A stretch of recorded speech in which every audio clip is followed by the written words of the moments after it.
नमस्कार दोस्तों, पुनः स्वागत करता हूं आपके अपने YouTube चैनल ब्रदर्स नॉलेज में। दोस्तों, मैं अनुराग किरोसिया। दोस्तों, वीडियो की शुरुआत एक मोटिवेशन लाइन से। रख हौसला वो मंजर भी आएगा, रख हौसला वो मंजर भी आएगा, प्यासे के पास चलकर समंदर भी आएगा, प्यासे के पास चलकर समंदर भी आएगा।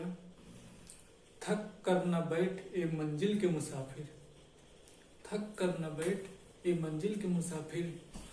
मंजिल भी मिलेगी, मंजिल भी मिलेगी और मिलने का मजा भी आएगा। दोस्तों, जैसा कि हम लोगों ने पिछले वीडियो में 1853 के चार्टर अधिनियम के बारे में पढ़ा था। दोस्तों, आज हम 1858 के भारत शासन अधिनियम के बारे में पढ़ेंगे। दोस्तों, भारत शासन अधिनियम 1858 1857 की क्रांति के बाद ब्रिटिश संसद में पारित किया गया पहला अधिनियम था। दोस्तों, इस अधिनियम की विशेषताएं क्या थी, आइए देखते हैं। इस अधिनियम की विशेषताएं थी, पहला इसकी विशेषता थी कि इसके तहत ईस्ट इंडिया कंपनी का शासन समाप्त हो गया और भारत का शासन सीधे ब्रिटिश क्राउन के हाथ में चला गया। क्या हुआ दोस्तों, इस अधिनियम के तहत क्या हुआ, ब्रिटिश ईस्ट इंडिया कंपनी का शासन समाप्त कर दिया गया और भारत का शासन सीधे ब्रिटिश क्राउन के हाथ में चला गया। दोस्तों, इसकी घोषणा महारानी विक्टोरिया ने की और भारत में इसकी घोषणा लॉर्ड कैनिंग ने 1 नवंबर 1858 को इलाहाबाद में वो घोषणा की। दोस्तों, इस अधिनियम के द्वारा गवर्नर जनरल जो होते थे उनका गवर्नर जनरल पद नाम बदलकर अब वायसराय कर दिया गया। क्या कर दिया गया, गवर्नर जनरल पद नाम बदलकर भारत का वायसराय कर दिया गया। अब वह ब्रिटिश क्राउन का प्रत्यक्ष प्रतिनिधि बन गया। क्या बन गया, ब्रिटिश क्राउन का प्रत्यक्ष प्रतिनिधि बन गया। और ऐसे में भारत के प्रथम वायसराय लॉर्ड कैनिंग बने। भारत के प्रथम वायसराय कौन, लॉर्ड कैनिंग। दोस्तों, परीक्षा की दृष्टि से यह बहुत ही महत्वपूर्ण क्वेश्चन है। अक्सर परीक्षा में पूछा जाता है कि भारत के प्रथम वायसराय कौन थे, तो भारत के प्रथम वायसराय लॉर्ड कैनिंग थे। दोस्तों, इस अधिनियम के तहत नियंत्रण बोर्ड, दोस्तों 1784 का जो पिट्स इंडिया एक्ट के तहत कंपनी के राजनीतिक कार्यों के लिए नियंत्रण बोर्ड की स्थापना की गई थी, उसको समाप्त कर दिया गया और उसके साथ ही निदेशक कोड को भी समाप्त कर दिया गया। दोस्तों, इसके और इस अधिनियम की क्या विशेषताएं थी, इसके तहत अब एक नए पद भारत का राज्य सचिव पद का सृजन किया गया, जिससे भारतीय प्रशासन पर संपूर्ण शक्ति नहीं थी। मतलब इस अधिनियम के तहत नए पद भारत के राज्य सचिव पद का सृजन किया गया, जिससे भारतीय प्रशासन पर संपूर्ण शक्ति नहीं थी। यह ब्रिटिश कैबिनेट का सदस्य होता था। जो भारत का राज्य सचिव होता था, ब्रिटिश कैबिनेट का सदस्य होता था और ब्रिटिश संसद के प्रति उत्तरदायी था। ब्रिटिश संसद के प्रति उत्तरदायी था, मतलब वह अपने कार्यों के लिए ब्रिटिश संसद के प्रति उत्तरदायी था। और भारत के राज्य सचिव के लिए 15 सदस्यीय परिषद का गठन किया गया। भारत के जो राज्य सचिव थे उनकी सहायता के लिए 15 सदस्यीय परिषद का गठन किया गया तथा इसका अध्यक्ष भारत के जो राज्य सचिव थे उनको बनाया गया। दोस्तों, इस अधिनियम की जो अगली विशेषता थी भारत सचिव जो थे उसके परिषद के सदस्यों का वेतन जो है भारतीय राजस्व से देना पड़ता था। जो मतलब भारत सचिव थे और उसके जो परिषद के सदस्य थे उसके वेतन और जो अन्य खर्चे थे उसे भारतीय राजस्व से देना पड़ता था।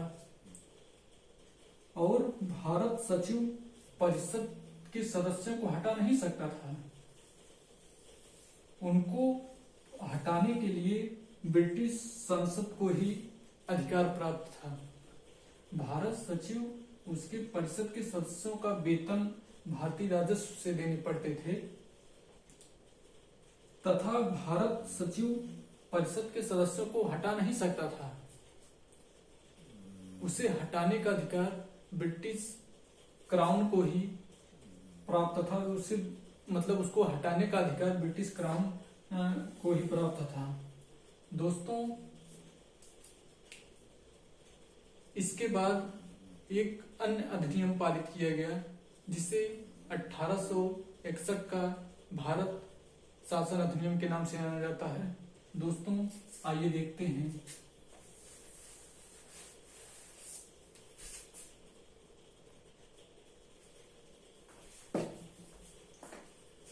दोस्तों, इस अधिनियम को जानने से पहले पुनः भारत शासन अधिनियम 1858 के बारे में एक बार फिर चर्चा करेंगे।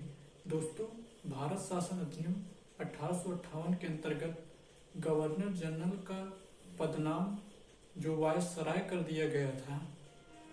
दोस्तों, वास्तव में गवर्नर जनरल और वायसराय दोनों एक ही व्यक्ति था।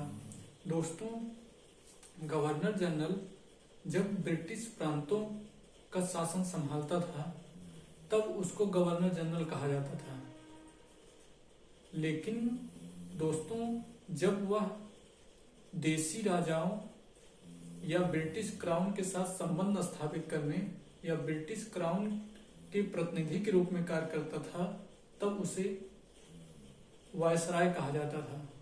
दोस्तों, आइए इस अधिनियम के यानी कि 1861 का भारतीय परिषद अधिनियम के बारे में जानते हैं। दोस्तों, इस अधिनियम की क्या विशेषताएं थी?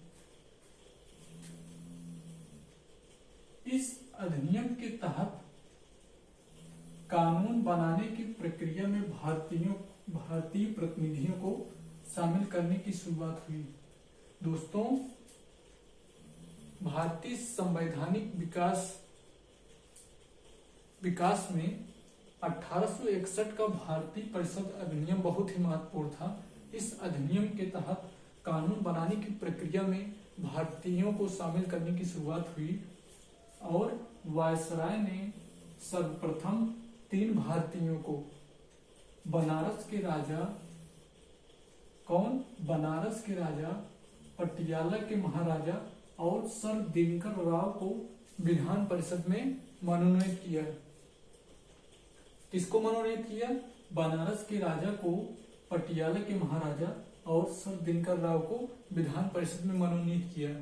दोस्तों, इसके तहत मद्रास और बंबई प्रेसिडेंसियों को विधायी शक्ति देकर विकेंद्रीकरण प्रक्रिया की पुनः शुरुआत हुई।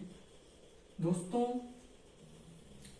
इसके तहत बंगाल, उत्तर पश्चिम सीमा प्रांत और पंजाब में विधान परिषद का गठन किया गया। दोस्तों, इस अधिनियम की जो अगली विशेषता थी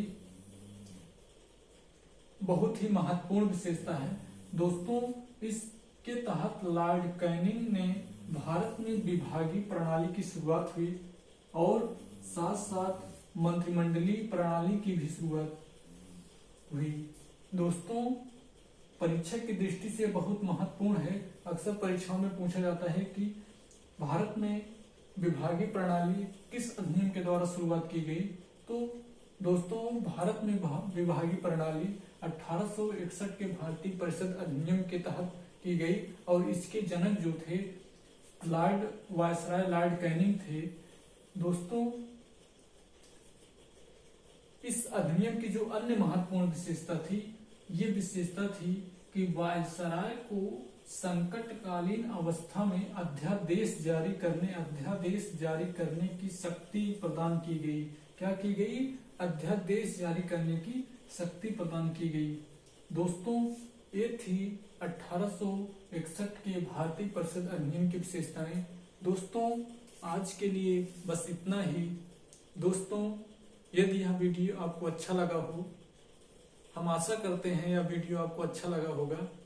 दोस्तों, यदि यह वीडियो आपको जरूर अच्छा लगा हो तो लाइक करें, सब्सक्राइब करें, बेल आइकन को जरूर दबाएं और अपने दोस्तों में शेयर करें। धन्यवाद। नमस्कार।